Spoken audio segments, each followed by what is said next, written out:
Hello all, welcome to Pinch of Salt.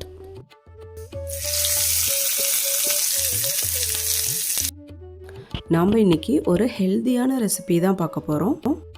பச்சை சுண்டக்காய் சட்னி. குழந்தைங்க நிறைய பேர் சுண்டக்காய் விரும்பி சாப்பிட்றதில்ல. ஆனால் இந்த பச்சை சுண்டக்காயில் கால்சியம் சத்தும் இரும்பு சத்தும் ரொம்ப அதிகமாக இருக்குது. ரத்த சோகை இருக்கவங்க, அல்சர் இருக்கவங்க இந்த சுண்டைக்காயை கண்டிப்பாக வாரத்துக்கு ஒரு டைம் சேர்த்துக்கோங்க. நம்ம எப்போவுமே சுண்டைக்காயில் காரக்குழம்பு, வத்தக்குழம்பு இந்த மாதிரி தான் பண்ணுவோம். இன்றைக்கி கொஞ்சம் டிஃப்ரெண்ட்டாக சுண்டைக்காயில் சட்னி பண்ண போகிறோம். வாங்க எப்படி பண்ணுறதுன்னு பார்க்கலாம். நான் 100 கிராம் அளவுக்கு சுண்டைக்காய் எடுத்திருக்கேன். இதை ஒரு இடிகல்லில் போட்டு இந்த மாதிரி ரெண்டாக உடைச்சிக்கலாம். ரெண்டாக உடைச்சிட்டு தண்ணியில் போட்டு 2 டைம் கழுவி எடுத்து வச்சுருக்கேன். நம்ம சட்னி தான் பண்ண போகிறோம். அதனால் சுண்டைக்காயில் இருந்த எல்லா விதையும் நான் எடுக்கலை. இப்போது சட்னி எப்படி பண்ணுறதுன்னு பார்க்கலாம் வாங்க. ஸ்டவ்வில் ஒரு பேன் வச்சு பேன் சூடானதும் 4 டேபிள் ஸ்பூன் நல்லெண்ணெய் விட்டுக்கிறேன்.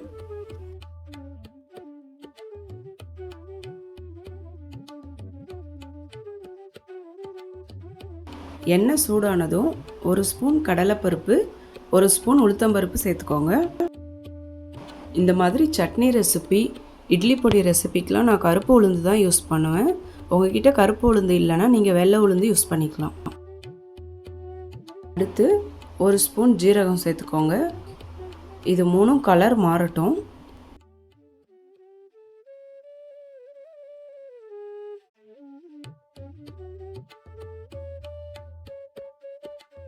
கடலைப்பருப்பு, உளுத்தம்பருப்பு எல்லாம் கலர் மாறிடுச்சு. இப்போது நான் 5 வரமிளகா சேர்த்துக்கிறேன்.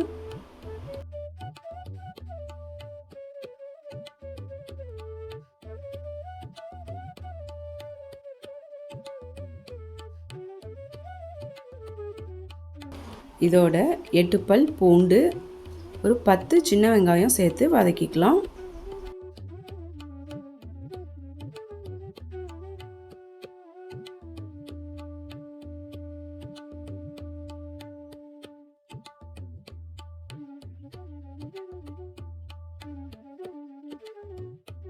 வெங்காயம், பூண்டு ரெண்டும் கண்ணாடி பதத்துக்கு வதங்கி வந்துருச்சு. இப்போது நம்ம சுத்தம் பண்ணி வச்சுருக்க சுண்டைக்காவை இதில் சேர்த்துக்கலாம்.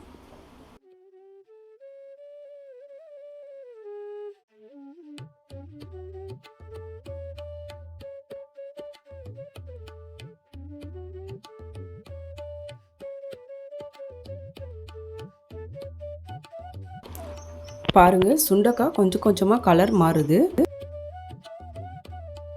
சுண்டைக்காய் நல்லா வதங்கினதும் சுண்டைக்காயோட தோல் பாருங்கள் நல்லா வெள்ளையாக ஆரம்பிச்சிருச்சு. இப்போது கட் பண்ணி வச்சுருக்க ஒரு தக்காளி நான் ஆட் பண்ணிக்கிறேன். தக்காளி கூடவே ஒரு சின்ன நெல்லிக்காய் சைஸ் புளி சேர்த்துக்கலாம். இந்த சூடுலேயே புளி சேர்க்கும்போது புளி ரொம்ப சாஃப்டாயிரும், நமக்கு அரைக்கிறதுக்கு ஈஸியாக இருக்கும். தக்காளி, புளி ரெண்டும் சாஃப்ட் ஆகிடுச்சு. இப்போ ஸ்டவ்வை ஆஃப் பண்ணிவிட்டு இது ஒரு 5 நிமிஷத்துக்கு ஆற விட்டுறலாம். சட்னிக்கு வதக்கும் போது நம்ம உப்பு எதுவும் சேர்க்கலை, அரைக்கும் போது தான் நம்ம உப்பு சேர்க்க போகிறோம். இப்போது ஆறுனதும் மிக்ஸி ஜாரில் மாற்றிட்டு தேவையான அளவு உப்பு சேர்த்து அரைச்சிக்கலாம்.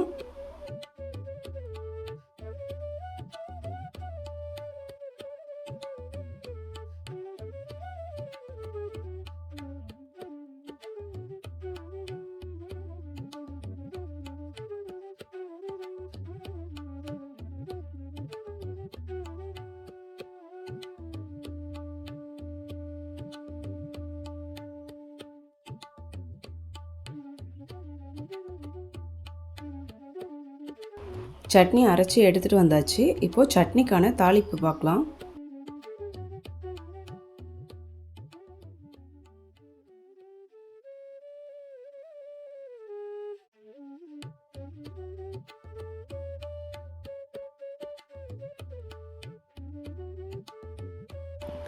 ஒரு தாளிப்பு கரண்டியில் எண்ணெய் விட்டு எண்ணெய் சூடானதும் 1 ஸ்பூன் கடுகு, 1 ஸ்பூன் ஜீரகம், ஒரு கைப்பிடி கருவேப்பிலை சேர்த்து தாளிச்சுக்கலாம்.